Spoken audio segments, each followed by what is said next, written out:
Muchas gracias, es un placer estar aquí en España siempre. El plan que tenemos el día de hoy, vamos a dar una introducción donde vamos a describir el método en general, para no tener que repetirlo, y la lógica de los procedimientos que utilizamos. Los vamos a hacer que suenen simples, pero son muy complicados. Así que como avanzamos, vamos a tratar de preparar un poco para que no se nos pierda. Yo soy impulsivo y hiperactivo, así que me tengo que mover. Entonces, lo que vamos a presentar es una serie de trabajos que venimos haciendo hace un buen tiempo en colaboración, y la idea es, pues, como psicólogos conductuales, tenemos que poner énfasis en la interacción del individuo con el medio ambiente.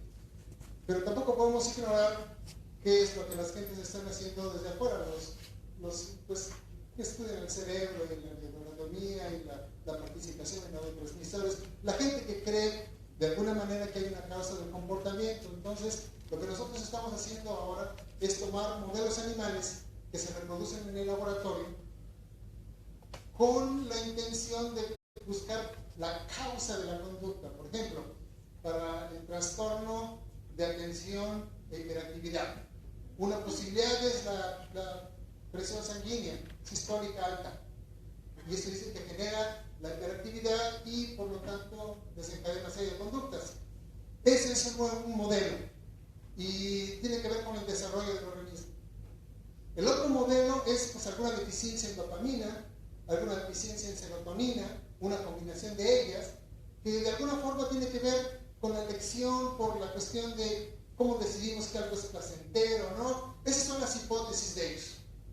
Entonces, nuestro trabajo es usar animales que se reproducen genéticamente con estas características que simulan la conducta de la gente o que tiene estos síntomas de hiperactividad, de deficiencia o de atención.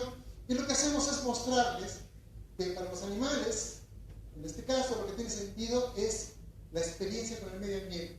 Entonces, independientemente de la estructura, la función, cualquiera que sea la causa, vamos a mostrar que aprenden la tarea y aprenden a ser más impulsivos conforme avanzan, porque para el animal tiene más sentido ser impulsivo, porque frente a una situación en que está esto de inmediato o viene después, pues bueno, de inmediato porque hay que reproducirse, ¿verdad?, exitosamente, y hay competencia por predadores, y entonces tiene muy poco sentido pensar que vale, mejor me espero para la siguiente, como los humanos, es más moral. Entonces, eso es lo que vamos a hacer.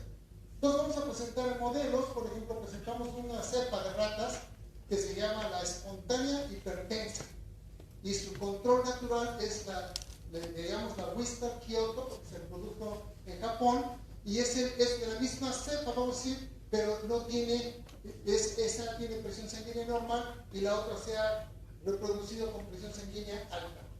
Y vamos a utilizar otra cepa que se llama la Lewis, y esta tiene deficiencias de serotonina, de dopamina, en diferentes áreas del cerebro. Y esta rata, bueno, también puede ser un modelo animal de la deficiencia en la atención por hiperactividad.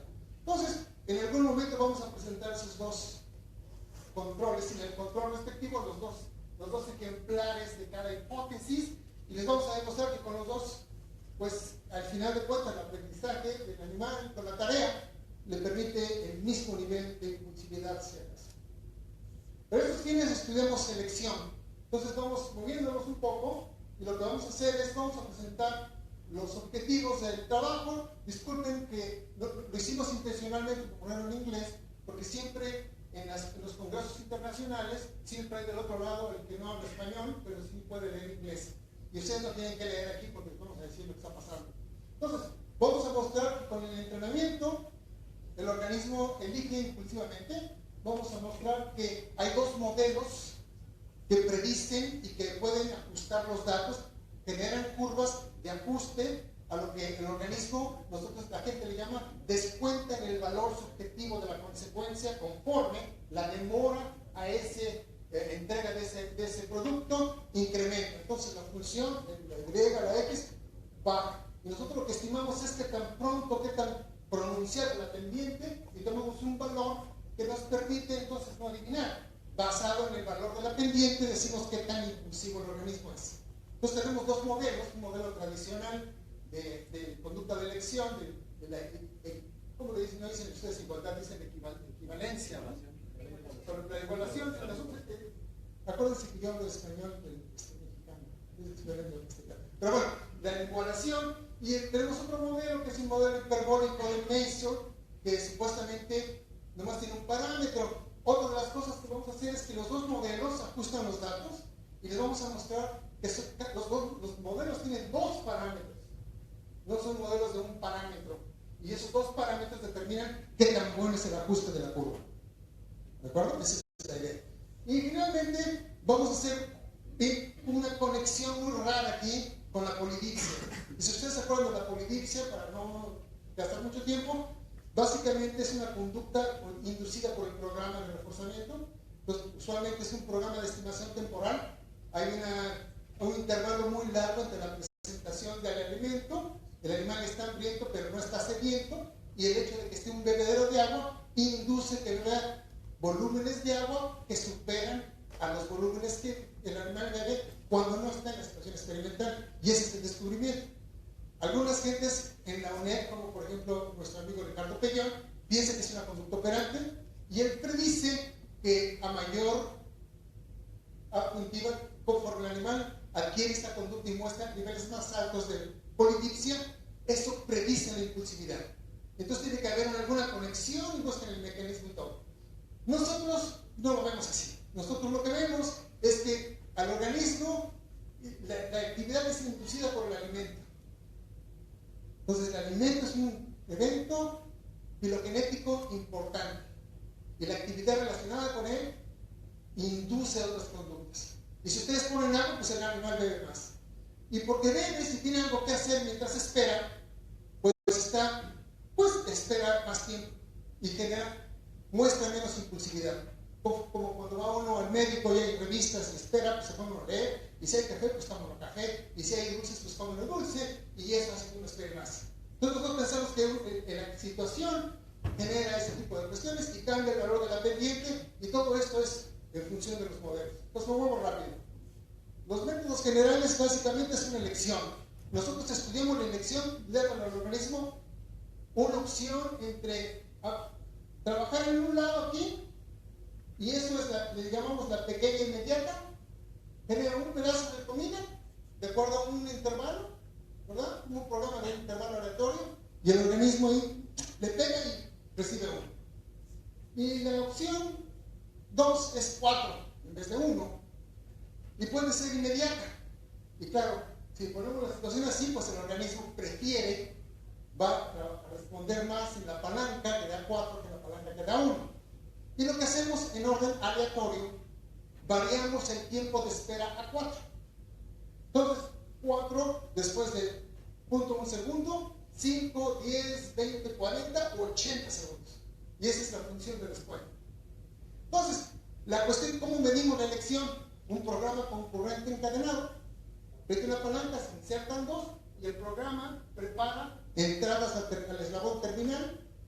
Cuando el programa arregla una entrada, el organismo responde, y si es un PEL, inmediatamente comida y tiene que volver a empezar. Si el programa arregla una entrada al largo, pues da una respuesta, y si le toca el de 0.1 segundos, otra respuesta y comida. Si le toca el de 80 segundos, le pega la palanca y se espera 80 segundos. Y esta rata se mueve todo el tiempo. Vamos a ver eso. Entonces, ¿cómo medimos la elección? Es una proporción. Si tenemos dos alternativas, a nosotros nos interesa qué tanto le pega a la grande de monada. Entonces, el número de respuestas en esa dividida por el total. Esas más las otras. Es una proporción. Entonces, si el animal, el 100% quiere decir que tiene preferencia por la grande con demora. Si es 50% es indiferencia. 100, 50, 50 y 50. Una cosa así. Y si es preferencia por la pequeña, pues es un valor menor de 0.5. Y esa es nuestra variable dependiente. Esa es la variable dependiente, la proporción. Y de la proporción también podemos calcular la razón. Les explico cómo lo hacemos. Bueno, entonces aquí, eso es lo que hacemos. El procedimiento es un proyecto muy complicado. Tiene la caja experimental 3 palancas la palanca en la parte posterior de la caja, ahí empieza el ciclo de elección. Entonces el animal va, le pega una vez, y cuando le pega se insertan dos palancas, y las palancas con timers, con tiempo aleatorio, preparan la izquierda y la derecha. Y asignan, si le toca la suerte y prepara a la pequeña, pues bueno, prepara a la pequeña, presiona una vez, recibe la comida, se retira la palanca, se apaga todo y regresa. Del otro lado, si el organismo está dándole, lo da a la izquierda y a la derecha. Recuerden que ahí es donde medimos la elección. Eso es para nosotros la elección. ¿Qué tantas veces le pega a la grande? ¿Qué tantas veces le pega a la chica? ¿Qué tantas veces presiona? Y computamos la proporción. Y si le está dando aquí y le toca a la grande, bueno, pues dependiendo de cuál ciclo se haya escogido en la computadora, puede haber un par. El par de elecciones entre punto 1, punto 1, igual sin demora, o en otro ciclo que da 10 oportunidades, puede ser punto 1 versus 80. Entonces, el procedimiento en general entrega 60 oportunidades, 60 ciclos. Y está controlado de manera que obliga al organismo a muestrear los dos lados. Entonces, de esa manera medimos qué tanto se desvía de proporción 1 a proporción menor. Y eso es lo que hacemos. Entonces, para controlar por sesgo, tenemos 8 situaciones experimentales, 8 cajas. En unas cajas del lado izquierdo, la palanca izquierda es la que da 4 y la palanca derecha 1, un pedazo de nivel. Y en otras cajas experimentales lo opuesto. La palanca izquierda da 1 y la palanca derecha da 4. Y ustedes están viendo los pares al azar. Por ejemplo, este par tiene 10 oportunidades y hay un tiempo fuera de 1 minuto y no hay nada, todo se pone oscuro y la computadora escoge otro sin reemplazo. Y así hasta que acaba con 60 ciclos o 1 hora, lo que pasa primero. Y lo hacemos por toda la vida del organismo, desde que lo podemos poner en la caja a los 90 días hasta que ya el pobre ya no haga nada más, después de 2 años, termina el experimento. Porque también nos interesa el factor de edad, que tiene que ver con el desarrollo, porque recuerden que es una de las hipótesis de las cuestiones estas de los modelos. Bueno, ese es en general lo que hacemos, va en orden aleatorio sin reemplazo. El análisis de los datos, un modelo es el de Mason, hiperbólico. El P es el valor se computa con la variable independiente de la proporción. Entonces mira, por ejemplo, la proporción que tanto le da a la grande dividido por el total. Y estos son dos parámetros, este parámetro es de la cantidad y este parámetro de la demora. La gran diferencia es que esto no es ensayo discreto, es operante libre. Pero recuerden que aquí no hay por ensayos, hay muchas más respuestas que permiten. Entonces nosotros no asumimos que A es igual a 1 cuando en la X es igual a 0. Entonces, cuando la elección es punto 1, A puede ser menos del 100%. Entonces le dan a la rata la oportunidad y puede punto 8, 80%, punto 85, punto 70. De hecho, puede ser punto 55, punto 60. ¿Qué quiere decir eso? Que hay animales que no son sensibles a la magnitud inmediata cuando está ahí, ¿verdad? Y eso es una característica de las hipertensas. Y la otra cuestión es, a partir de ese valor, nosotros variamos entonces nuestra variable independiente es la demora al reforzador de 4, y esa es la que variamos. Y tenemos dos parámetros empíricos, que es A, que es la intercepción, y K, que es el valor de la pendiente. Y esos dos tienen sentido para poder comparar. No es a simple análisis visual, sino que vemos cómo cambia ese parámetro. Por otro lado, lo que hacemos es en el modelo tradicional de la igualación. Recuerden que tiene la proporción de respuestas BA sobre BA, BB, igual a R1 sobre R1 o RA sobre RA más RB. Esas son las proporciones de la ley. Si hacen multiplicación cruzada y sustituyen, terminan con una razón. BA sobre BB, RA sobre RB. Y esa es la ley generalizada. Pero se basa ahí en proporciones. Entonces, tenemos dos parámetros. El parámetro que implica sesgo inicial, que es el bias, que quiere decir inicialmente dónde es el valor cuando x es igual a 0, cuál es el valor de y, de y. Y ese es el logaritmo de B que te da esto, y ese parámetro, esa es la sensibilidad, es el valor de la pendiente. Entonces, si yo varío la variable independiente, ¿qué tan sensible es el organismo, la variable dependiente? ¿De acuerdo? Traducido a lo que hacemos, entonces nuestra variable dependiente, la conducta en la grande con relación a la conducta en la pequeña, la variable dependiente. Y variamos la demora en la alternativa larga. ¿Por qué está la demora abajo en vez de estar arriba? Si ustedes lo ponen arriba, el valor de la pendiente es negativo. Y si toman el valor absoluto, pues se pone positivo. Sin embargo, colocado de esta manera, habla de la inmediatez del reforzamiento. Cuando es 1-1 es inmediato. Y cuando lo demoramos, entonces vemos el efecto de la demora. Y en estas gráficas ustedes van a ver, aquí tenemos la Y, la X, 0 está a la derecha, que es el inmediato, y conforme se hace negativo, es la preferencia, es la variación de la demora, porque estamos dividiendo punto 1 sobre punto 1, punto 5, punto 1 sobre punto 5, punto 1 sobre 10, punto 1 sobre 20, punto 1 sobre 40, punto 1 sobre 80, y da valores negativos en escala logarítmica. Entonces, van a ver muchos datos y de repente, ¿qué está pasando? Pero podemos recordar esto. Ahora, entonces, Virari le toca hablar del primer grupo de experimentos.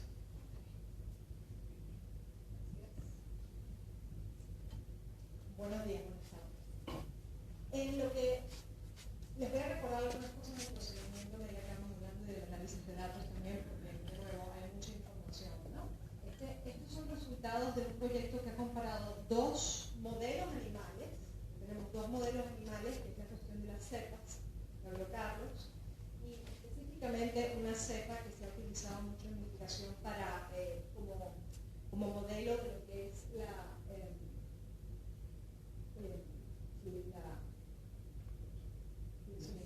la deficiencia en atención y hiperactividad, SHR, las espontáneamente hipertensas con las normotensas o su control, que son las WK. Entonces tenemos dos modelos en cuanto a las cepas, dos modelos animales, pero también dos modelos cuantitativos de ajuste de datos, ¿no? Entonces, cuando hablamos de modelos animales y modelos cuantitativos de ajuste de datos son dos cosas distintas, pero estamos viendo las dos cosas. Entonces, las SHR, las ratas espontáneamente hipertensas, son un modelo genético, lo que habló Carlos. Estos son animales que se han criado para tener estas alteraciones y se ha utilizado como un modelo de deficiencia de atención e hiperactividad. Es un modelo genético y vemos cambios a lo largo de su vida, lo cual se alinea con la idea de que esto es un trastorno del desarrollo. Estas SHRs representan también, entonces está la alteración genética, pero está correlacionada a las conductas que vamos a ver en un instante, que son conductas que se asemejan a los síntomas del trastorno. Son síntomas de impulsividad, hiperactividad, pobre atención o atención, déficit de atención, memoria también, hipersensibilidad a las demoras, a las consecuencias demoradas y también problemas asociados de comportamiento. Entonces, estas SHR presentan irregularidades también a nivel de neurotransmisores, de glutamato, de dopamina y habría una venezolana hablando que sabe decir estas cosas en inglés, pero en español, eso es lo que sucede. Entonces, funciones similares, estas alteraciones de los neurotransmisores son similares a las que se han encontrado en humanos también. Entonces, tenemos la alteración genética, tenemos las alteraciones de comportamiento y las alteraciones de neurotransmisores en la cepa. Ok, para que se hagan una idea de cuáles al menos son las conductas, les voy a mostrar un video, y esta es una observación que se hizo, porque hoy no lo estamos cuantificando, podemos ver cambios conductuales o conductas de las SHR cuando están en el ambiente donde viven, ¿no? Entonces vamos a ver observaciones de la conducta hiperactiva donde viven y luego les muestro un video del ambiente controlado, de la caja operante. Entonces, para que se hagan una idea.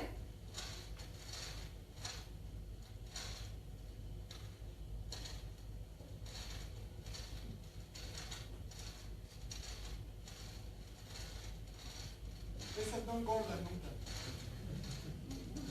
De hecho, los pesos iniciales y terminales son distintos cuando ponemos a la cera.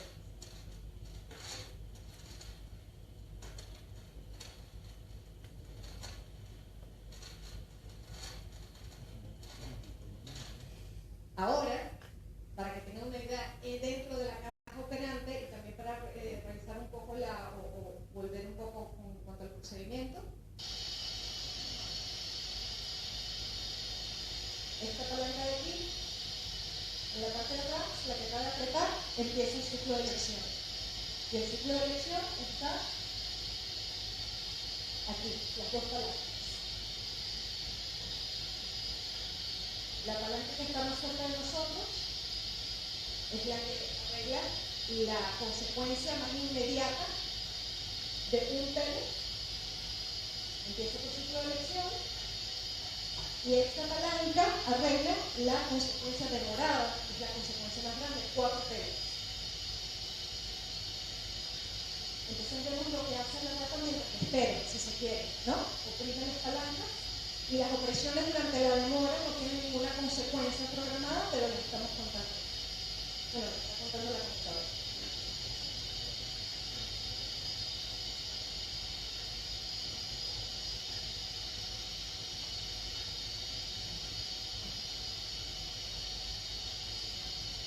La demora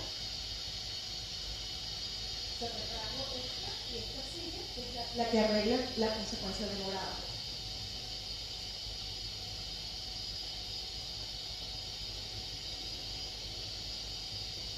Se trata de ir acompañado, ¿no?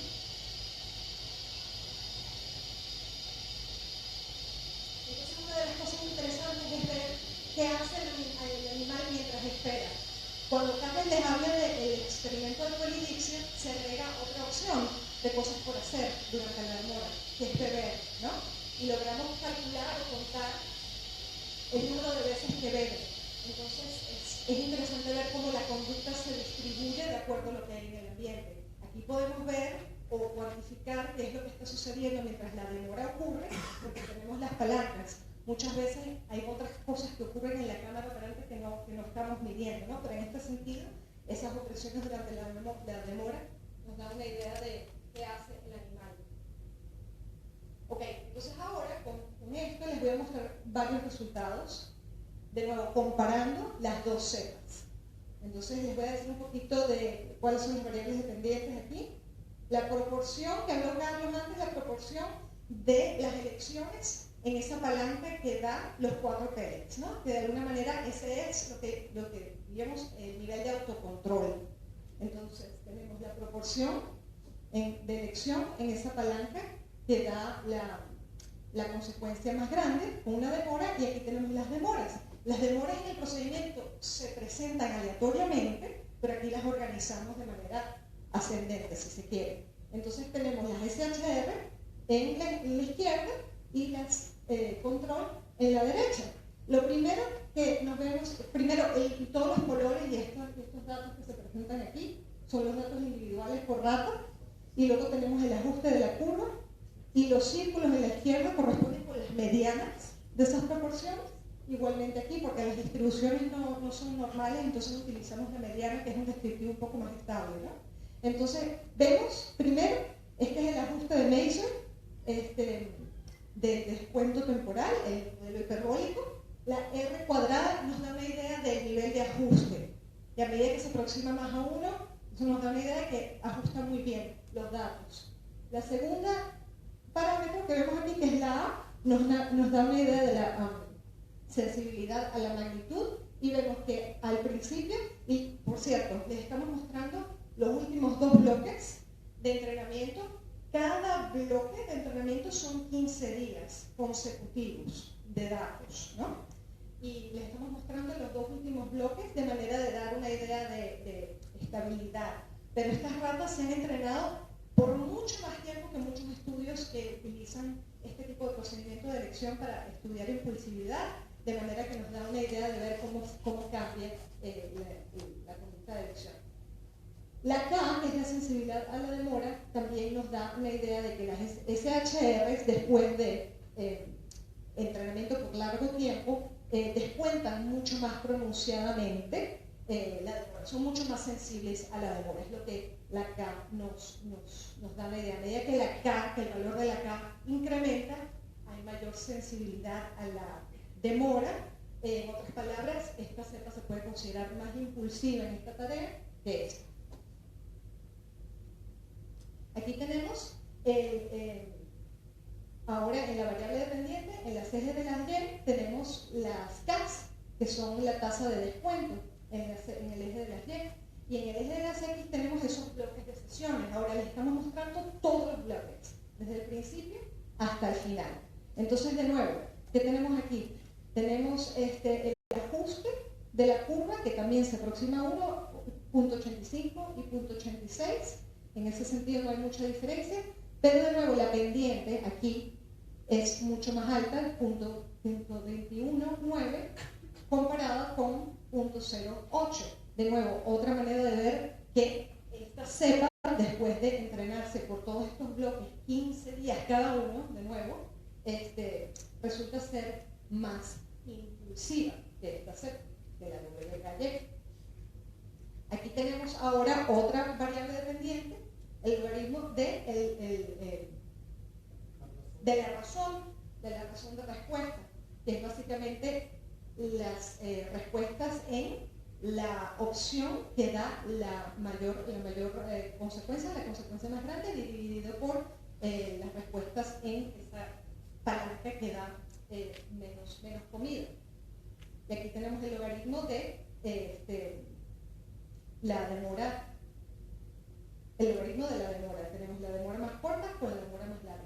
Y de nuevo, aquí nos enfocaremos en que el ajuste es quizá mejor en la cepa SHR que en la WKY, y la S, que es lo que nos interesa. La S en este sentido es, porque estamos hablando ahora del modelo de Baum. Estamos comparando el modelo de Baum. La S sería análogo, creemos nosotros, a lo que es la K en el modelo de Mason. La S, que también indica la sensibilidad a la demora, está mucho más alta que la S en las WKY. Y quizá la diferencia no sea tan grande como lo vimos en el Mason, pero se corresponde. Y aquí tenemos lo que sería la pendiente, igualmente la sensibilidad a la demora en el eje de las Y por bloques de sesiones. Y de nuevo, lo que es la pendiente en este modelo nos da más alto valor en las SHR que en las WKY. De nuevo, la diferencia entre esta pendiente no es tan grande, inclusive si lo vemos visualmente, estas dos líneas, quizá no sea tan grande como el de Mason, pero igualmente en general, porque hay diferencias individuales, en general hay mayor sensibilidad a la demora con las SHR después de este número de sesiones. Finalmente, que esta es una comparación un poco más directa, tenemos el índice de K, el eje de las Y, que el índice de K viene del modelo de Mason, y la sensibilidad a la demora que viene del modelo de Baum. Entonces, lo que estamos viendo es que con todo el que hay ciertas diferencias en ajuste, que pareciera que el modelo de Mason de la función hiperbólica se ajusta a los datos a nivel mayor, estos dos índices de sensibilidad a la demora que diferencian a las ratas se corresponden muy bien. Aquí están las correlaciones, que son extremadamente altas, el ajuste aquí es muy bueno, y correspondientemente lo que es la pendiente es mucho mayor en las SHR. Y ambos modelos entonces describen los datos de este procedimiento bastante bien.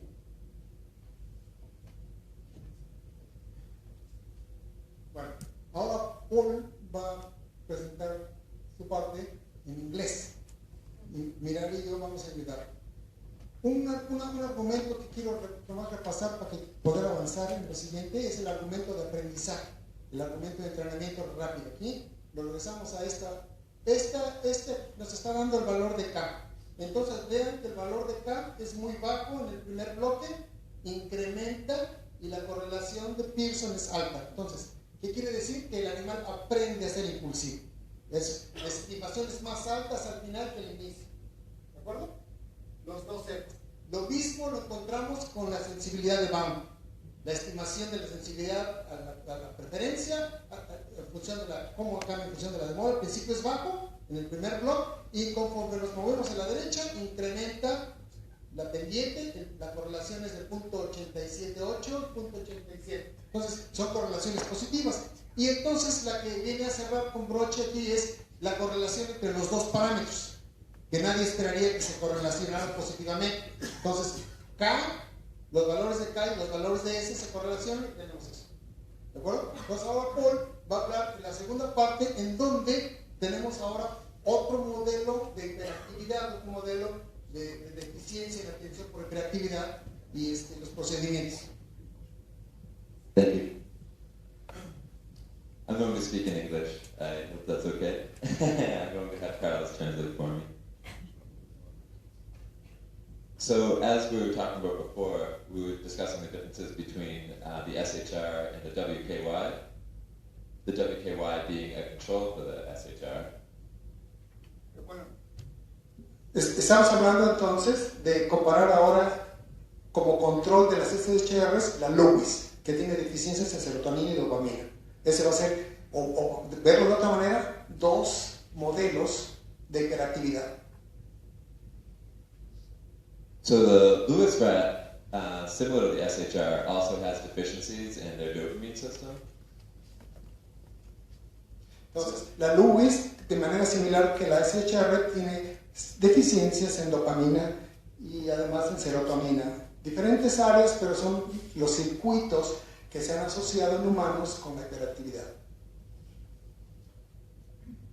So what's interesting about the Lewis rat is that by looking at the Lewis and the SHR and comparing them together, we can actually kind of control for deficiencies in the dopamine system. And that way we can actually see if extended training and learning has an impact, if there's any differences between the two, similarly that we see in WKY and the SHRs. So the WKYs being a control, now we're looking at two strains of rats that have very similar deficiencies in their dopamine systems. Bien, entonces, lo que ustedes ven es el control tradicional de la Lewis es la Fisher, que es de la misma cepa, pero no tiene las deficiencias en serotonina y dopamina. El hecho de que la SHR y la Lewis tengan niveles de deficiencias comparables, vamos a decir, anormalidades de sus circuitos, nos permite entonces ahora nosotros tener dos modelos que podemos contrastar, porque se espera, si el Lewis elige más impulsivamente que su control, Fisher, y si la SHR elige más impulsivamente que su control, la WKY, entonces tenemos dos ratas que eligen impulsivamente. Y entonces ahora tenemos dos modelos que tienen diferentes causas. Y lo que queremos mostrar es que el aprendizaje importa, independientemente de eso.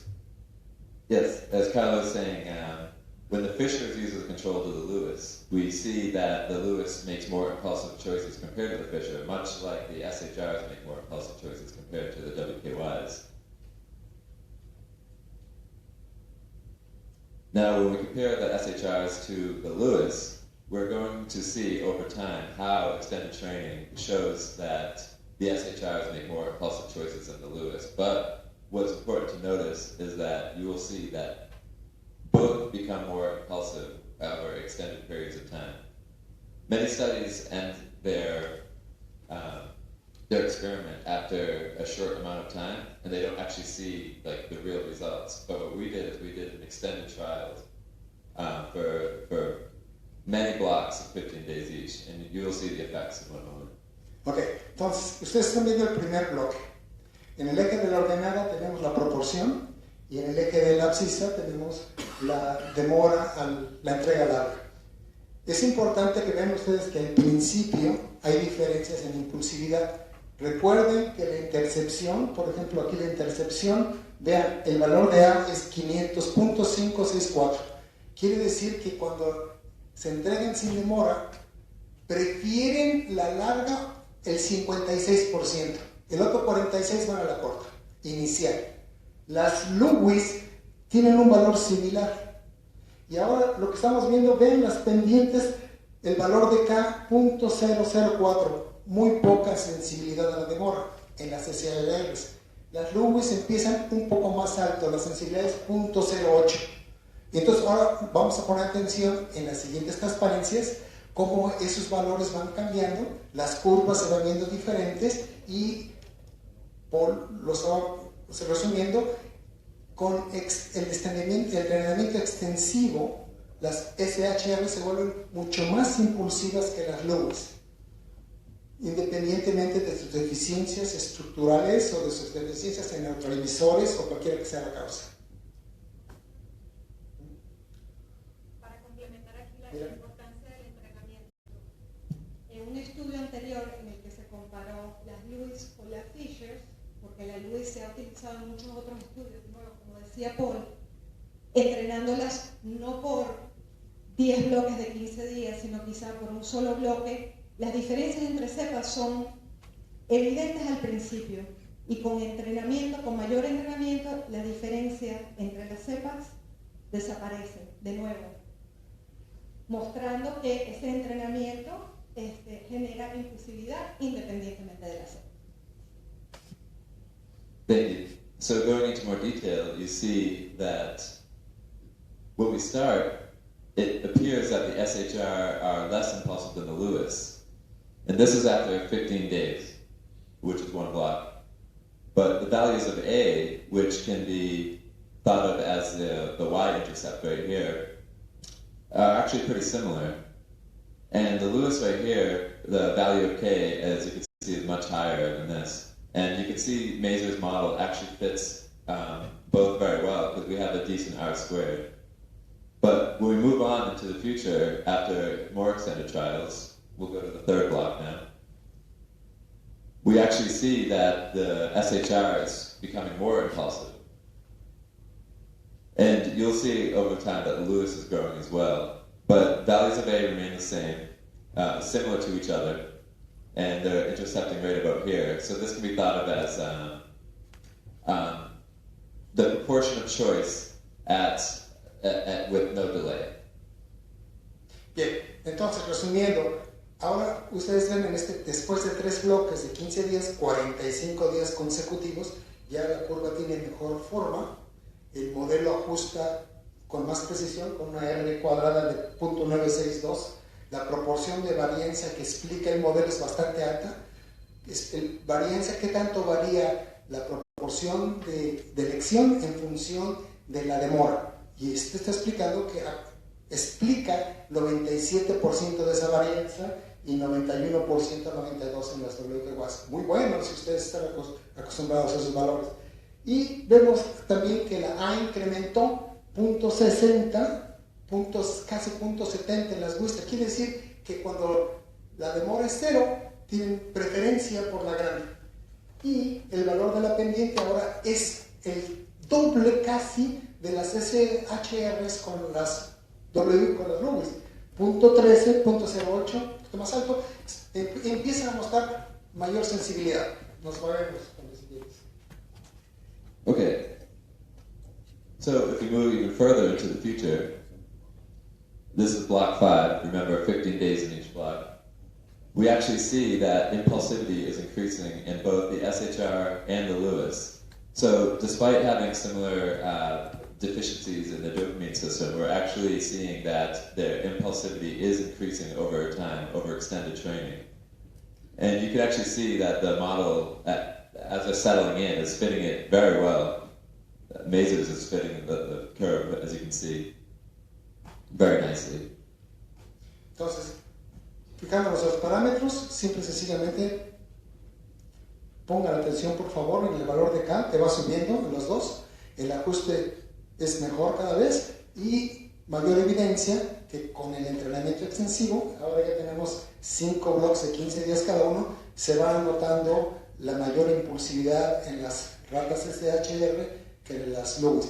¿Por qué es importante? Porque estamos tratando de añadir evidencia que apoye la idea de que la SHR es un modelo válido para la deficiencia en atención por hiperactividad, para implicaciones que se hacen para la elaboración de fármacos y para estudios que se hacen de genética y para una serie de cosas.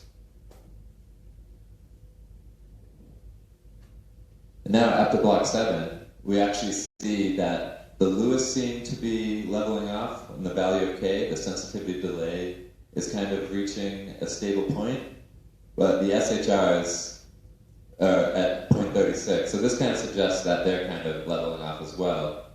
But what's important to note is that despite this, both have been increasing over time. So this is 7 blocks, 15 days. And still, what's important to note, and you didn't see this with the WKYs, that the y-intercept, also the value of A, the proportion of choice at no delay, is still very similar.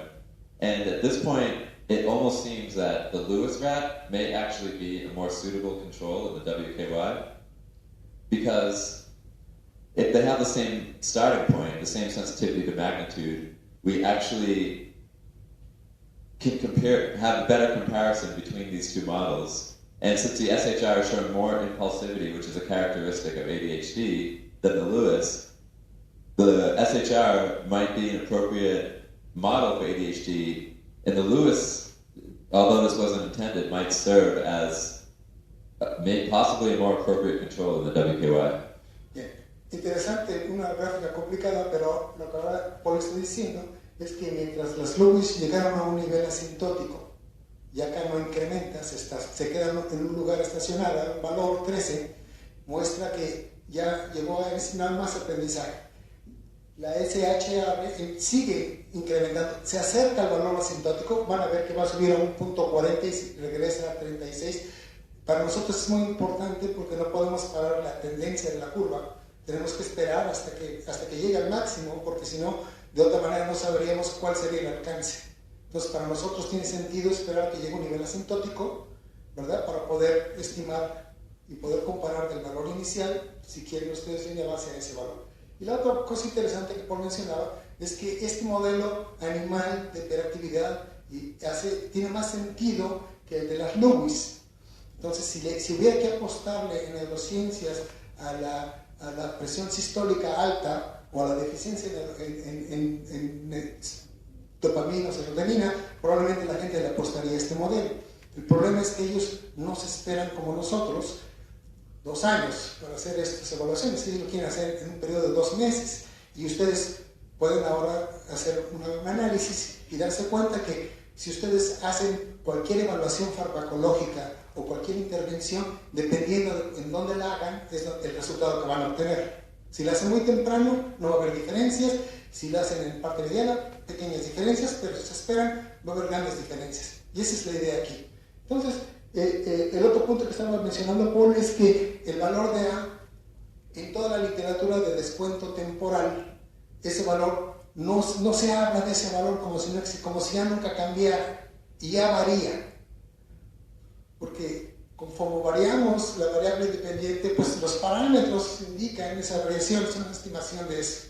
Y es importante para la interpretación de la preferencia también y el sesgo, si quieren los dos modelos. Entonces empezamos a tener conexiones en la similitud de los modelos, y eso nos permite, aunque el modelo de Mason es mucho más eficiente en pues, pasar por todos los datos, en hacer el ajuste, pues tenemos esos dos parámetros que pueden tener alguna función para evaluar drogas o para evaluar tratamientos. Es un indicador cuantitativo y no hay que adivinar basados en los parámetros, depende qué es lo que ustedes quieran ver del comportamiento. Podría utilizarse 2 estimaciones diferentes. So now after 10 blocks, we're close to the end. And at this point, we can say that they've reached asymptotical level. The Lewis kind of settled around 0.014 values of K, and the SHR is settling around 0.040, roughly. But you can actually see at this point, we have pretty strong curves here, where R squared is very strong, the model is fitting very well here. And although the SHRs, the values of A are slightly higher, they're still fairly close to each other here. So this still might confirm that the Lewis might be used as a control, but obviously more research is needed. Bueno, entonces esto muestra ya después de 150 días de entrenamiento. La variabilidad se reduce. La excepción es las ratas Lewis, que ven esos triángulos azules, es una rata que tiene muy poco impulsividad, muestra más el lado del autocontrol. Prefiere siempre la grande, aunque se demore. Y hay una rata ahí con rombos morados a la derecha, esa está mostrando excesiva impulsividad. Pero si ustedes ven las SHRs a la izquierda, todos los puntos están cerca de la línea. Las barras de error son más pequeñas, entonces ya están llegando al nivel asintótico, que es .046, y claramente muestra mayor impulsividad en las HRs que en las Lewis. Aquí es el momento en que uno puede decir que las SHRs eligen más impulsivamente que las Lewis. And in block 12, we actually see that the SHR have gone down a little bit, but values of A are still pretty similar here. Lewis has gone up in K a little bit, but still roughly, we're kind of assuming at this point that they've reached asymptotic level. Estos 12 blocks, y finalmente aquí notan que el valor ya llegó al máximo, era 46, y ahora lo tenemos en .035, y ya nosotros aquí podemos, después de 2 blocks, decir, bueno, hasta aquí ya no va a incrementar ese valor, entonces ya podemos movernos a la siguiente fase. Cualquiera que sea la siguiente fase, ya la podemos planear. Ya no hay una tendencia a incrementar. La R cuadrada sigue siendo bastante fuerte, el ajuste, y la A sube un poquitín, y eso quiere decir que las SHRs en cero de mora están mostrando ya una preferencia mayor que la inicial por la de magnitud grande.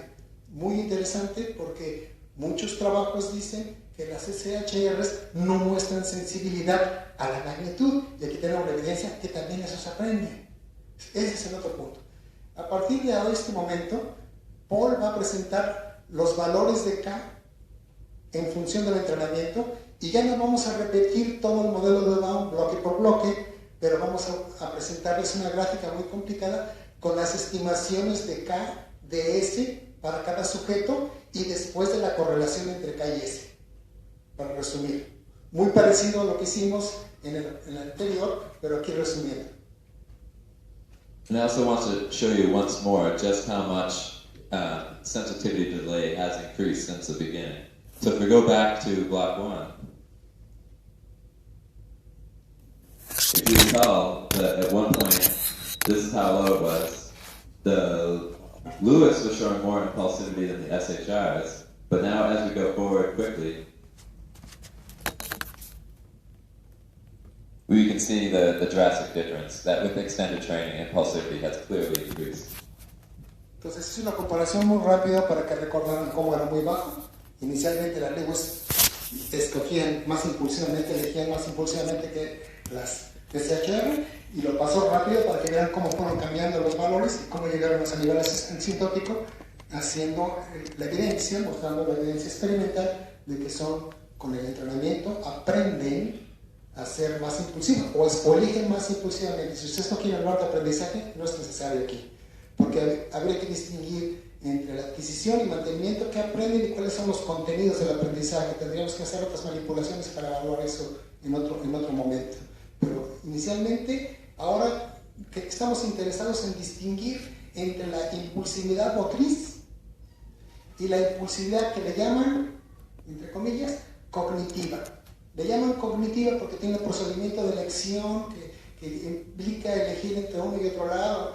Ese es el nombre, la etiqueta que le han puesto. Pero nosotros es la impulsividad en elección, la impulsividad sin elección, para no complicarlo.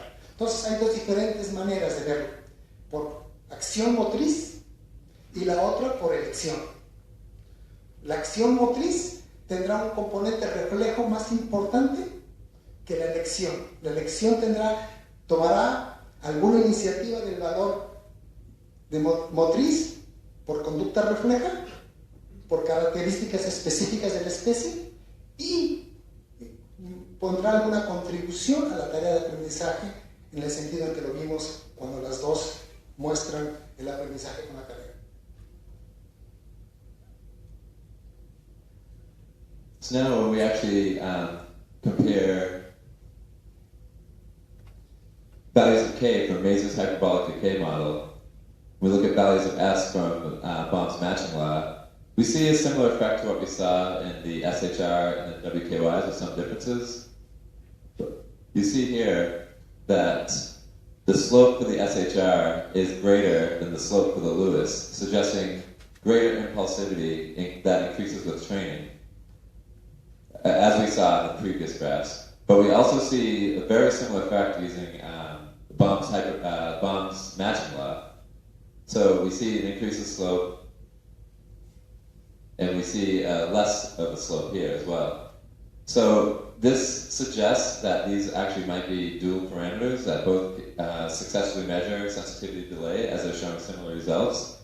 And what we see right here is a correlation between the two. We actually see a very strong Pearson's R right here, suggesting that they both describe sensitivity delay extremely well. Bien, entonces aquí tenemos las comparaciones formales.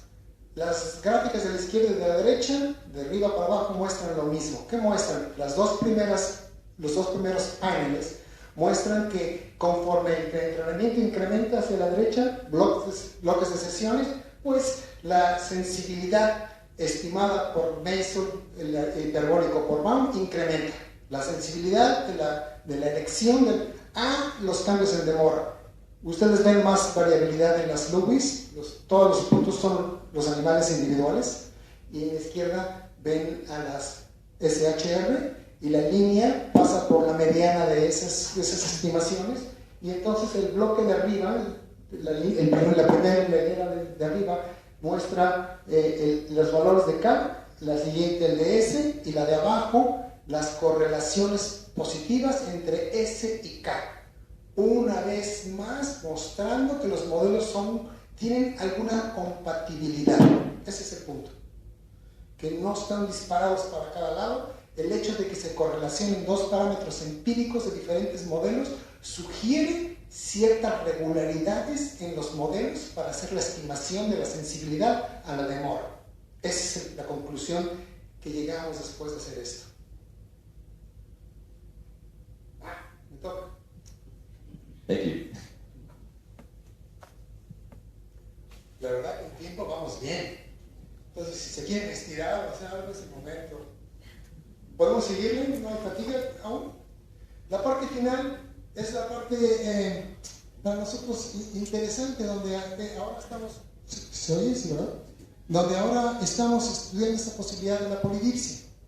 Entonces, los estudios que tenemos, ahora les vamos a mostrar un estudio preliminar y les vamos a mostrar los datos de un estudio que estamos llevando a cabo actualmente. Y estamos utilizando un diseño experimental A, B, A, B, A. Entonces vamos a hacer la tarea A sin acceso al agua, B es con acceso al agua. Entonces tenemos las Lewis y las SHRs empezando en A, B, A, B, A. 4 bloques de 15 días, todas las ratas tienen experiencia en la tarea por un año. Y luego con las nuevas, con las que le llamamos nosotros los babies, esos empezaron un año hace que ya tienen, ellos empezaron aprendieron la tarea con agua disponible.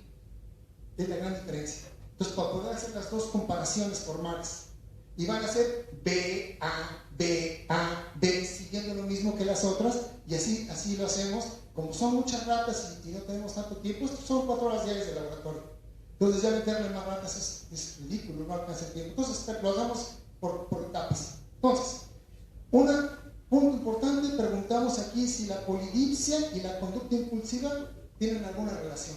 Recuerden que la polidipsia es beber en exceso cuando la rata no está sedienta. Y es una conducta que es inducida por el programa y que tiene un antecedente que requiere un requisito temporal. De otra manera, eso se probó hace muchos años con programas de razón, no se da, con reforzamiento continuo tampoco. Tiene que ser un programa como un programa de intervalo fijo, donde el tiempo entre dos entregas de alimento es 60, 90 segundos, o un programa de tiempo fijo, donde son independientes de la respuesta y el reforzador se entrega cada 60 o cada 90, independientemente de lo que la rata haga, y ahí es donde se le pega el bebedero. El otro punto que vamos a mostrar interesante es que el bebedero no está junto a las dos palancas de elección. Entonces, no que le quede ahí cerquita para que junto a la comida, entonces, como come y está sedienta, le seca la boca, pues bebe. No, está en el otro lado. Para la rata implica desengancharse de la elección para ir al otro lado y requiere un esfuerzo. El esfuerzo es importante en la elección y nosotros hemos publicado trabajos en donde demostramos que la relación con dopamina, ¿verdad? En elección es esfuerzo. Hemos demostrado que no le quita el valor subjetivo al reforzador, sino que afecta la toma de decisión en el esfuerzo físico, bajo el efecto de un antagonista a la dopamina, por ejemplo, en un animal en una elección de alto valor o poco valor, se va con la de poco valor si la de alto valor requiere esfuerzo. Entonces, esa es otra manera de poner el esfuerzo, desconectarse y darle a la atrás. Entonces, el animal está aquí bebiendo y está disponible cuando quiera. Noten este LED rojo que se está prendiendo, que se cuenta los contactos. Nosotros cada sesión medimos 100 mililitros de agua y al final de la sesión contamos qué tanto bebió. Volvemos a medir el residual. ¿De acuerdo? Entonces sabemos el volumen y sabemos los contactos. Y además sabemos dónde bebe durante todo el ciclo. Si bebe antes de empezar el ciclo, si bebe cuando está el componente inicial, si bebe cuando está el componente terminal y si bebe en el tiempo fuera. Sabemos todo gracias al avance tecnológico de la rata, ¿verdad? Entonces, ahí está, esa es la idea. Ustedes ven la elección, las dos palancas, aquí elige, ¿verdad? Y eso es lo que medimos como elección, qué tanto le da a la LL en proporción a las dos. Y aquí, que beba, pues cuando quieran, si quieren, ¿verdad? Y seguimos con el mismo control. Entonces, ese es el arreglo de las primeras que están en el sello A, sin agua, después de haber aprendido la tarea, y B, con agua. Y están viendo en azul a las SHRs y en rojo a las Lewis. Y ahora, la otra cosa que vemos es en la demora, en el eje de X. Y ustedes ven, vamos de arriba hacia abajo, 4 bloques. Bloque 1, 2, 3, 4. Entonces, esos valores los vamos a mostrar. Pero vemos que aquí la curva, en todo momento, rojo está arriba de azul. ¿Qué quiere decir eso? Que la pendiente del azul es más pronunciada que del rojo. Traducido, que descuentan el valor del LL más rápido que los rojos. Eso es lo que quiere decir. En otras palabras, que hacen elecciones más impulsivas y que esa preferencia por la grande cambia en función de la demora más rápido que para la luz. Entonces, esos puntos los ven aquí, de arriba hacia abajo. Bloque 1 y ya son 60-10. Y luego le ponemos el bebedero. Cuando quitamos el bebedero, ponemos un panel blanco y no hay bebedero, no hay nada. Entonces, ponemos el bebedero, medimos los 100 mililitros y les dejamos por otros 60 días a ver qué pasa. Y entonces vemos el cambio en la pendiente. Una manera de verlo aquí, visual, es la distancia que hay entre las dos curvas. Por ejemplo, aquí hay una distancia mayor que acá. Lo mismo aquí que acá, y acá es similar. ¿Okay? Eso es después de 60 días en cada uno. Volvemos a quitar el agua. Sin agua, otros 60 días a ver qué pasa. Y aquí están las ratas de nuevo. Noten qué pronunciada es la pendiente ahora, después de haber hecho esto, cuando le quitamos el agua, y las azules se mantienen abajo de las rojas. Lo más interesante es cuando lo regresamos a agua. Al regresar a agua, las diferencias desaparecen. No son tan grandes. Entonces, el hecho de haber ya tenido esa experiencia con algo más que hacer, afecta qué tan rápido pierde valor lo que estoy eligiendo. Un descubrimiento bastante interesante que aún tenemos que ponernos a pensar cómo vamos a decirlo. Pero tenemos aquí, estas ratas se aventaron 2 AB más que no vamos a mostrar por cuestiones de ahorro. Pero ahora vamos a ver el valor de K en función cuando las ratas están sin agua y con agua.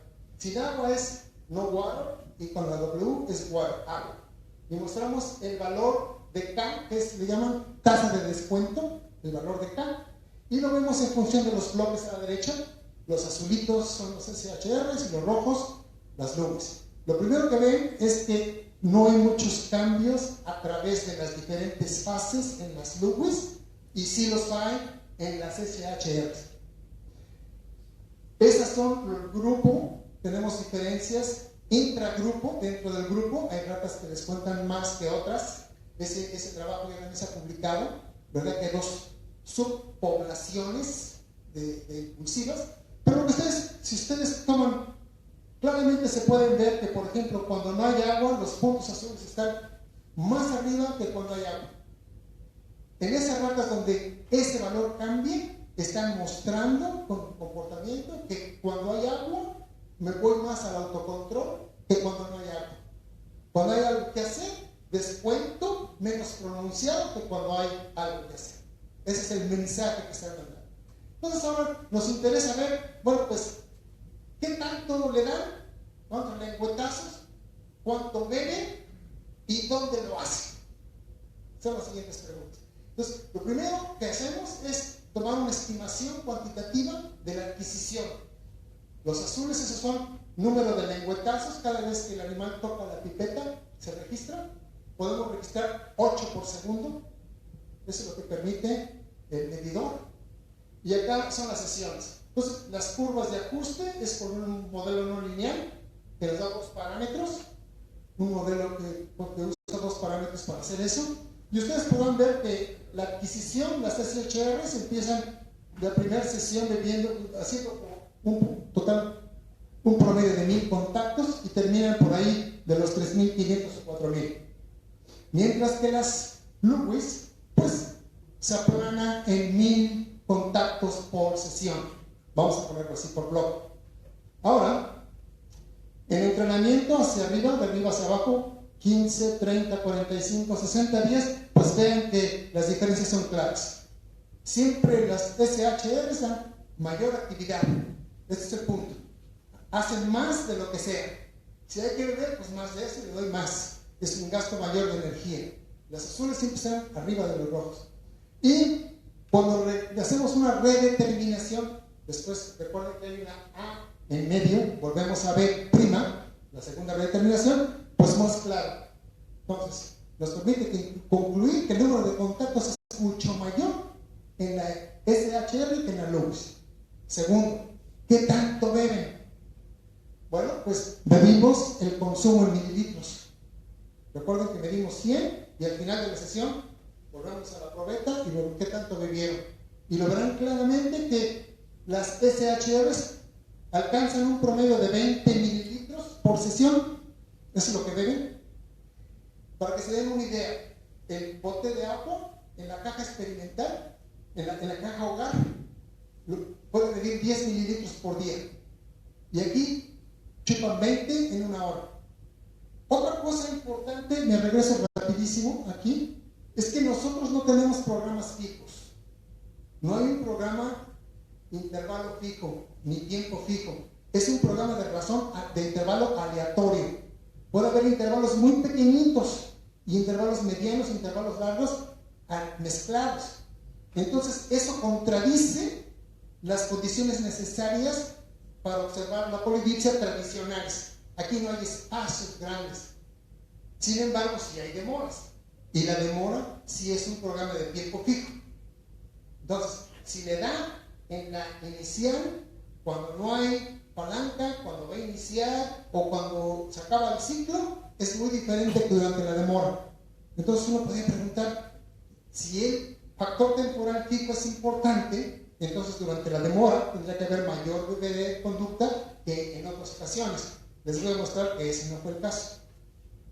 Entonces, me regreso a mililitros y ustedes ven que la diferencia es clara, de 20 mililitros y las otras ratas 10 mililitros. Ahora que les muestre los datos de las que apenas tienen un año haciéndolo, sin previo entrenamiento, es un grupo nada más y siguen bebiendo los 20 mililitros y siguen dando 4,000 contactos.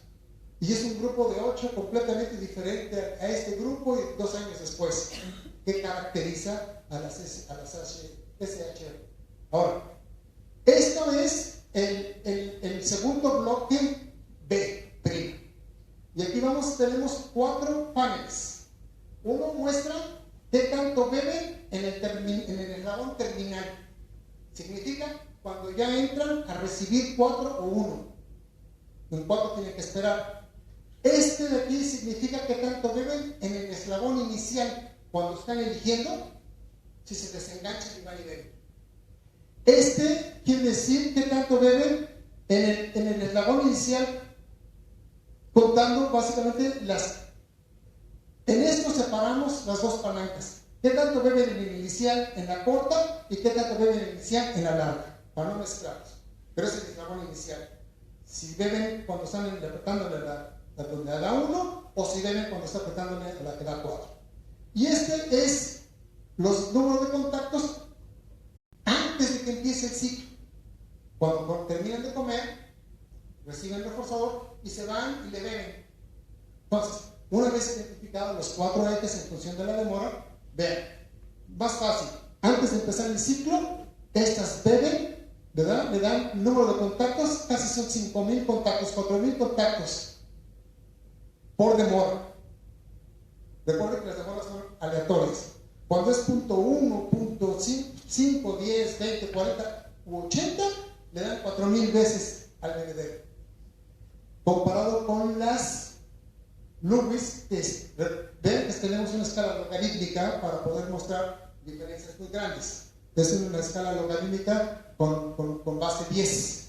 Entonces, estas beben aproximadamente 128 contactos por demora, comparado con 4,000 contactos por demora.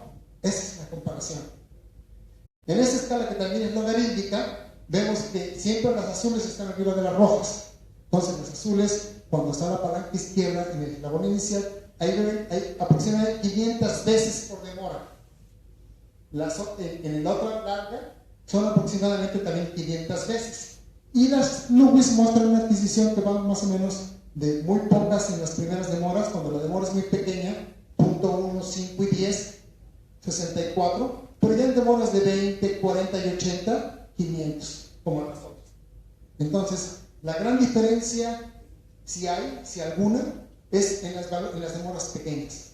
En las demoras pequeñas, las nubes beben menos que las SHR. Y en las demoras 20, 40, 80, como que beben lo mismo. ¿Verdad? Y esta finalmente es el eslabón terminal, donde están esperando la comida. Vean que para 5, 10, 20, 40 y 80, que es lo que podemos contar, porque no podemos contar el .1, que es la mínima. Vean que la función esta curvilínea nos está indicando básicamente que el valor del número de respuestas que dan ahí de contactos incrementa en función de la demora. Noten que las nubes solo lo muestran en valores de 20, 40 y 80. Pues esa es la gran diferencia. También vimos los eslabones terminales. Utilizamos también modelo curvilíneo, que en algún artículo Irán y yo publicamos este modelo con 2 parámetros que nos permiten hacer esas estimaciones.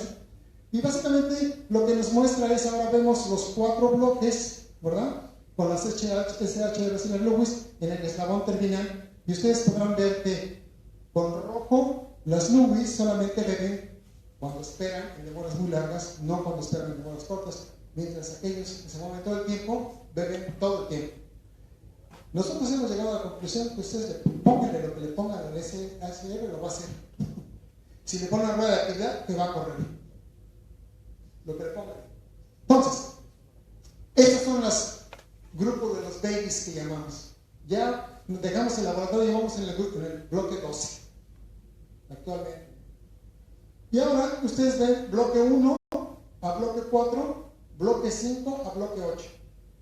Voy a mostrar, todavía no sabemos si lo que les vamos a decir es la manera más correcta de decir, pero les vamos a mostrar que aprender la tarea, los datos indican o sugieren que aprender la tarea con agua genera un retardo en la adquisición de la impulsividad. Ese sería el estilo como rescorda, pero eso es básicamente lo que dices. Podemos crear una prueba de división para el dato. Genera un retardo en la adquisición de la impulsividad. Es lo que las ratas están mostrando. Ven qué bajos son los valores. Si recuerdan lo que Paul mostró, qué tanto avanzaba acá, ven aquí qué pobre, 0.04, 0.05, 0.10, 0.17, 22, 21, 22, 29, y ya llevamos 8 bloques, mientras aquí ya llevan el 46.046.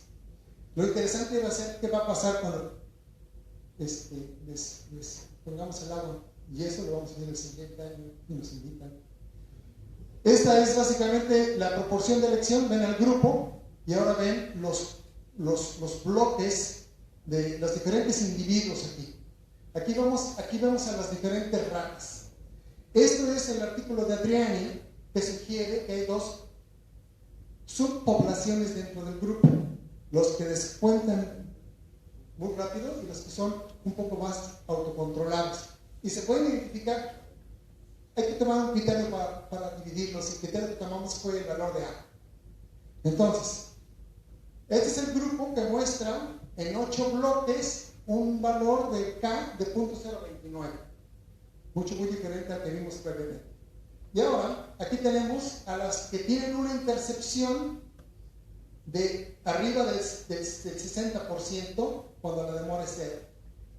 Estas ratas van a descontar menos impulsivamente que las que muestran un valor bajo en la pendiente inicial cuando la entrega de los dos es inmediata, ¿no? Casi.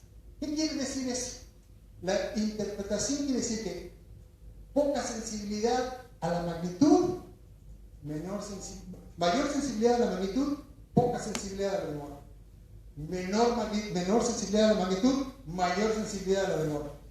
Eso es lo que se quiere. Y esos los dos grupos están enseñando esto. Los que tienen una poca sensibilidad a la magnitud tienen valores de K mucho más altos que las que tienen un valor de A alto, que el valor de K es mucho más bajo. Interesante porque ahora nos permite ver dos aspectos. ¿Y por qué esto es importante? Es importante porque si ustedes recuerdan la ley generalizada de igualación de Baum, realmente se asume que el valor es aditivo, de frecuencia, magnitud, duración, es aditivo. Yo publiqué un artículo con él donde presentamos evidencia de eso. Y aquí es lo que está sucediendo, es básicamente que muestra que en algunas situaciones podríamos ser aditivos. Ese es el problema que hay. Esto es las babies bebiendo también los números de lengüetazos, ¿verdad? Casi a los 3.000 como lo hicieron las otras, bloque 1 a 8, vean cómo se estabiliza, y el consumo a 20. Entonces, replican los datos del previo grupo. ¿Verdad? Bueno, sí, las SHR beben 20 mililitros aquí y esto se va a dar. Nos está mostrando eso y quedan aproximadamente 3.000 contactos cada vez que las ponemos en la sección experimental, replicando eso de manera bien, muy consistente. Entonces, ¿qué concluimos? Hay 3 conclusiones, 2 mensajes para llevar a casa y el goodbye. Entonces, veamos, primero, las estimaciones que nosotros hacemos de la tasa de descuento y las estimaciones de la sensibilidad a la inmediatez de la comida, las dos estimaciones, esos valores se incrementan en función del entrenamiento. Esa es una conclusión. Número 2, los dos modelos proporcionan líneas de ajuste a los datos, sugiriendo que hay compatibilidad entre ellos, sobre todo cuando son datos de los animales, ¿no? Las correlaciones positivas entre K y S confirman la compatibilidad y sugieren que hay comunicación entre los dos. Los modelos están viendo lo mismo. Bien. Los mensajes que nos podemos llevar a casa. 1. En las tareas de descuento temporal, si ustedes no hacen análisis locales y análisis globales, se pierden una parte del entrenamiento. Tiene que haber análisis locales y análisis globales. La conducta tiene que ser dinámica, de preferencia estacionaria. Ensayos discretos no permiten ver la dinámica de la elección. Piénsenlo ustedes no escogen solo una vez. Cada vez que hay un punto de elección, son más oportunidades las que se presentan. Y eso es lo que decimos. Entonces, estamos sugiriendo básicamente que es importante tener los dos análisis. Que nosotros hacemos entrega por entrega de alimento también, en un trabajo que acabamos de publicar, Paul y yo, este mes en Behavioral Brain Research, donde mostramos ese análisis local. Y finalmente, decimos que la polidipsia no está solamente conectada con la impulsividad de elección, que le llaman impulsividad cognitiva, sino que también se relaciona con la actividad motriz, como lo muestran las SHFs. Más se mueven, más le beben. Y voy a terminar con uno de... Esto es muy complicado, lo que hacemos sabemos, gracias por la tolerancia, pero hay un Skinner, ¿verdad? Un pod que hemos utilizado en el laboratorio y dijo, nunca enfrenté un problema que no fuera más que el eterno problema de encontrar orden. Y eso es básicamente lo que pasa en el laboratorio, buscar el orden. Hay que aprender a entender la variabilidad de nuestra experiencia. Muchas gracias.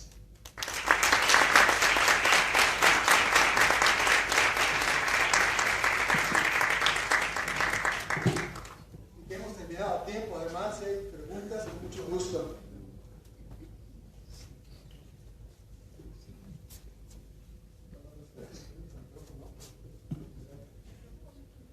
Álvaro, ¿tiene una pregunta?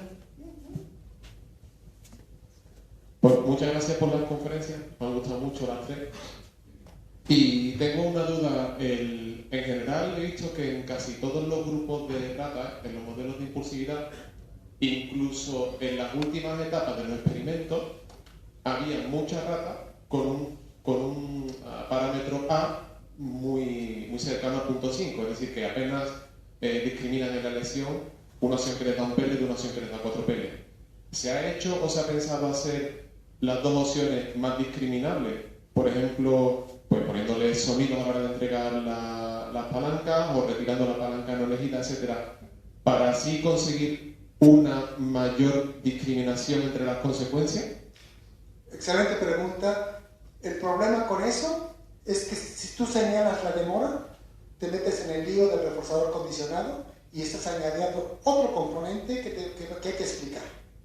La intención del trabajo es no señalar la demora, porque en el momento que le señalas al organismo la demora para incrementar la discriminación, entonces habrá que explicar el valor del incondicionado y el valor del condicionado, porque también juega un papel importante y hay muchos trabajos con condicionado, como Randy Grace, que lo hizo con el modelo de concurrentes encadenados, donde básicamente él le añadió a la ecuación todavía otra expresión y otro parámetro a la de Baum. Entonces el modelo pierde parsimonia, ¿verdad? Se vuelve un poco más complicado, ¿no? Y además hay que explicarlo, es otra variable adicional. Pero definitivamente lo que dices es correcto. Si tú le señalas la demora, es otra historia. Pero entonces habrá que analizar el papel de la señal.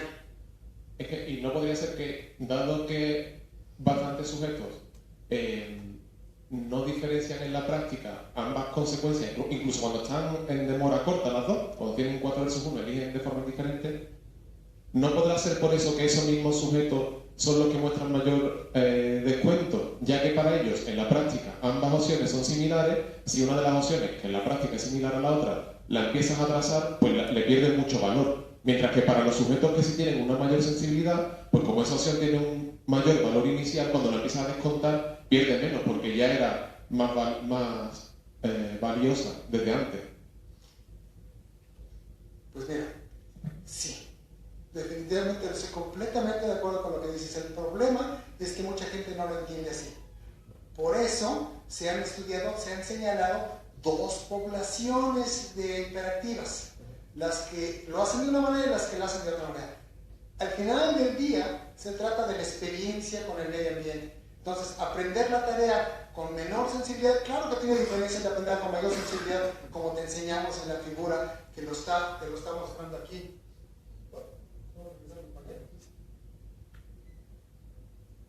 Aquí. Eso responde a lo que estás diciendo. Claro que tiene que ver. Precisamente lo que queremos que la gente nos aprecie en este sentido es que el entrenamiento, dependiendo de donde vengas, vamos a llamar de tu nivel inicial o nivel más, es lo que va a suceder. Entonces, tú no se puede tomar, pues, no puedes hacer un statement, una declaración de que nomás porque son hiperactivas todas le van a hacer así, no es cierto. Y muchas gentes en neurociencias así lo hacen. Entonces, recuerda, lo que tratamos de hacer precisamente es tratamos educadamente de enseñarle a las gentes que están en neurociencias que también lo que hacemos vale, ¿no? Que está ahí una contribución, pero primero hay que mostrar que entendemos lo que hacen. Entonces, por eso adoptamos estos modelos y estamos probando estas hipótesis empíricamente para ver que siguen, porque aquí hay que aprender bastante. Y las tareas son diferentes y puede haber diferentes manipulaciones, pero lo que tú señalas se llama un programa de investigación. Entonces, todo lo que tú dices, pues es una pregunta empírica, habrá que hacer algo, habrá que correr un experimento para darle, ¿no? Así que, bienvenido, cuando quieras trabajar con nosotros en el laboratorio, tienes un lugar, ya la paga te la darán aquí en Granada, pero nosotros necesitamos. Perdón, en Sevilla. Tenemos la Granada también. Lo que quería añadir a lo que me hace pensar lo que estás diciendo es también el tipo de análisis de datos que se hace, ¿no? Porque llamamos las ratas más impulsivas, pero dentro de ese grupo de ratas, como dices, hay diferencias, entonces hay que verlas por subgrupos y también entender que lo que llamamos impulsividad o hipertensión no es una propiedad del comportamiento estática, que cambia al principio del entrenamiento y hacia el final, y que hay diferencias individuales. Nosotros nos enfocamos mucho hoy en los ajustes, en las medianas, pero hay diferencias individuales. Estas ratas, con todo y que son de la misma cepa, hay variabilidad. Y una última, muy rápida y no tan conectada con lo que he dicho ahora, no sé si tiene sentido. ¿Se podría pensar en las diferencias entre ratas, cambiar la variable dependiente, es decir, una vez que ya tienes el dato recogido, en lugar de medir la impulsividad, medir la optimización de su comportamiento? Es decir, si eligen la opción que da más densidad de reforzamiento a lo largo de ese entrenamiento, cambiar la variable dependiente en ese sentido entre cepas. Definitivamente sí, hay un trabajo de Vladimir Orduña que va a presentar con ustedes en este congreso, y él hizo variaciones en magnitud y variaciones en demora. Y si se puede, es mucho más laborioso porque el problema con eso es que para tener un ajuste bueno, tú al menos necesitas, como ves ahí, 6 puntos. Entonces con las ratas eso implica 2 años si te empiezan a morir. Por darles alguna idea, las SHR nosotros empezamos con esas y con las que sea, y después de 2 años se nos empiezan a morir las SHR y las otras no pasa nada. Es que no dejan de moverse. Ese es el problema. Nosotros cambiamos usamos un bedding, una cama de la caja, que se hace con papel comprimido, y aparte les ponemos una especie de papel para que hagan un nido, y así. Y en las otras lo hacemos los cambios cada 15 días. Y en la Lewis, limpio ni huele. Y las otras no tienen hecho polvo, que dices, ¿dónde se fue todo eso? ¿No? Entonces, ese es el problema aquí. Entonces, para hacer un trabajo así, tú tienes que variar la magnitud, habría que variar 1, 1, pellets, 1, 3, 3, 1, 1, 2, 2, 2, y luego, para hacer estimaciones de magnitud, y luego estimaciones de demora. Para lograr optimizar qué tanto es lo máximo que los organismos pueden utilizar, la preparación que tenemos, si el animal optimizara, entonces haría lo que estamos haciendo, como McNamara y Houston lo publicaron recientemente, esas gentes que hacen biología conductual, que te muestran que para los animales tiene sentido la impulsividad. Entonces, una evidencia parcial de la optimización del reforzamiento es seguirle pegando al de mayor cantidad a pesar de la demora. El hecho de que existe un retardo en eso quiere decir que están maximizando, porque cada oportunidad que tienen 10 oportunidades por cada par. Entonces, si agarran 5 y 5, pues 5 por 4, 20, 25 pellets se llevan al estómago. Si agarran 9 y 1, se llevan 9 pellets de un lado y 4 del otro. Entonces, el hecho de que la proporción te muestre que está arriba de 5 y que es como un intento a eso, y definitivamente el otro factor que es importantísimo, es un factor que yo he tratado de estudiar muchos años, es el esfuerzo, la locomoción y el esfuerzo, que también toma un valor importante. Por ejemplo, ¿por qué la cafetería de aquí de la esquina, que no es tan buena, tiene tanta clientela comparada con la que está en el centro? Bueno, pues porque está aquí.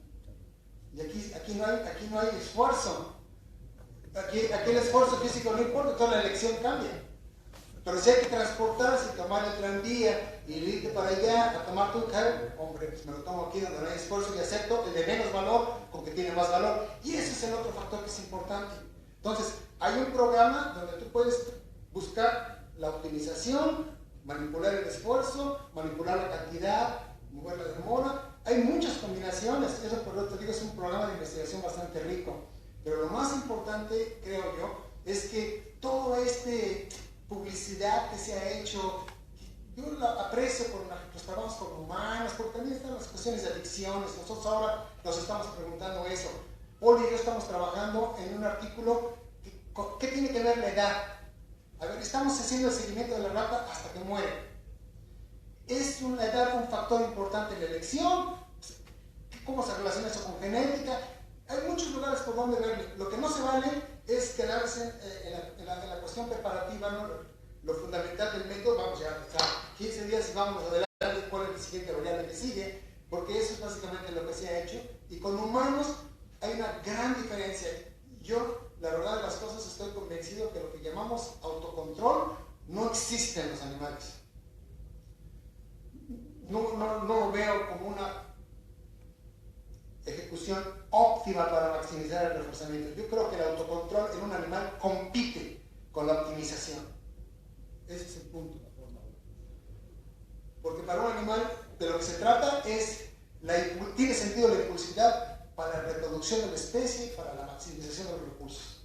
Aquí no te puedes dar el lujo de que me espero y se me va la hembra, y que me espero y se me va la comida. Pues eso definitivamente tiene mayor peso para el organismo en el mecanismo de evolución que para el humano. El humano es un poco más con la normatividad y cuestiones que hemos alrededor de la cultura, un poco de moral, un poco de la historia de reforzamientos que nos va llevando, pero cuando se trata de valores, de reforzadores extremadamente potentes, ¿no? Como el sexo desde el punto de vista de la reproducción de la especie, en la comida como un factor filogenético importante para la especie, o una droga de adicción, cuando el organismo ya está en reforzamiento negativo, ¿no? Cuando ya responde por el craving, la historia cambia. Porque aquí lo que sea, pero ya, que no se puede esperar. Santiago. Una pregunta, un comentario de broma con relación a esto último que dice.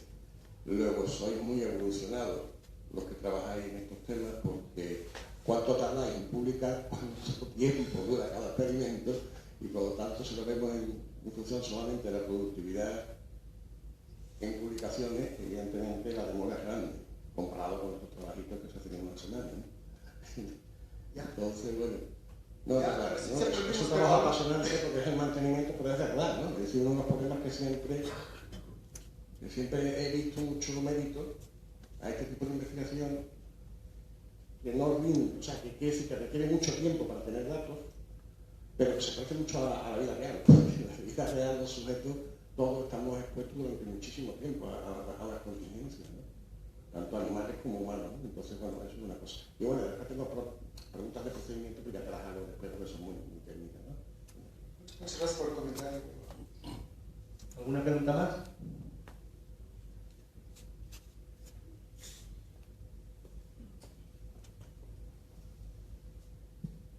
Bueno, más que pregunta también es un comentario, ¿no? Sobre todo con lo que se hablaba al principio acerca de quizá el etiquetar, ¿no? Poner la etiqueta de impulsividad, ¿no? De trastorno de hiperactividad, pues pareciera que todos son iguales, ¿no? Pareciera que todos los que incluyes en esa etiqueta son iguales, ¿no? Y lo que se muestra es que efectivamente hay diferencias individuales y que no tienen por qué todos ser iguales, ¿no? Yo recuerdo que eso me pasaba también con lo de anorexia, ¿no? Basada en actividad. Según los datos que nosotros veíamos, pues parecía que todos los ratos corrían de la misma manera, ¿no? Y no es verdad, o sea, hay diferencias. Y sobre eso quería preguntar, la anorexia basada en actividad, o sea, tiene muchísimo que ver con este asunto de la polidipsia y la actividad, ¿no? Que se genera, ¿no? De manera que pareciera que digamos, no hay ninguna necesidad, vamos a llamarlo así, para que el organismo haga esto, ¿no? Entonces, en ese caso, por ejemplo, comentabas que la polidipsia tiene que ver con programas temporales, y temporales fijos o variables, ¿no? Sí, que en razón eso no ocurre. Pero, por ejemplo, en el caso de la anorexia basada en actividad, hay un tiempo de acceso a la comida, ¿no? De 1 hora, y 23 horas, más o menos el procedimiento general, no hay posibilidades de obtener alimento. Y es el momento en el que la actividad, ¿no? La actividad se desarrolla y se va acelerando. ¿Tú cómo verías esta relación desde el trabajo que ustedes hacen, ¿no? Bueno, Yo ahí retomo la idea de la optimización y la maximización. La interpretación que a mí me gusta de la anorexia por actividad, habrá preferencias por otras, pero a mí me parece la cuestión evolutiva, que cuando hay escasez de alimento, la locomoción incrementa, y entre más incrementa la locomoción, es adaptativo para la especie moverse y buscarle, y cambiar del lugar donde va a explotar el recurso. Entonces, tiene mucho sentido el componente evolutivo para este tipo de explicaciones, porque es muy fácil engancharse en este procedimiento, que como tú dices, 23 horas le pones la rueda y al rato el animal corre y no ve y no come. La cuestión está en que para la especie, específico de la especie, particularmente de los roedores, ese mecanismo es el que, vamos a decir, dispara. La señal de escasez de alimento genera este tipo de patrón que implica la locomoción, y cuando los organismos se enganchan en la locomoción, el interés por la comida decrementa. Y es en mucho sentido lo que pasa. Entonces, la explicación es muy similar, una explicación evolutiva biológica. ¿Alguna pregunta más? No. Bueno, pues entonces habríamos acabado la sesión de mañana, por la mañana. Os cito a las 4 de la tarde.